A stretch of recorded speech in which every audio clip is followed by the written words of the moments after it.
Good morning, Stunner 2. Let's take a look at this picture and what these people are doing. That guy is running, he's cleaning, she's dancing, looks like she's doing the jab. He's walking, baby's crawling, the boy's crying. These two are fighting. This guy's laughing. He's writing, she's listening to music, he's reading, she is writing, he's thinking. This person was cooking, he's climbing, and she's drinking water. Now they're all doing an action.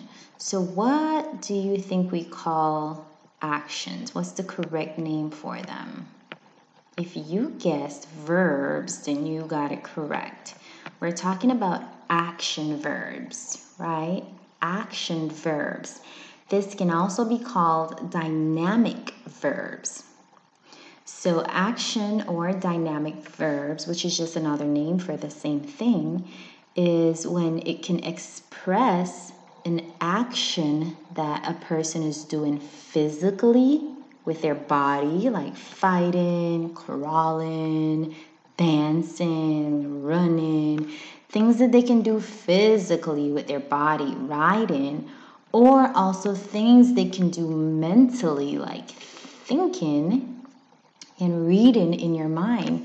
So action or dynamic verbs expresses an action that is being done, whether you're using your body or whether you're using your mind. So action verbs, also called dynamic verbs, express an action, whether it be physical with your body or mental with your mind.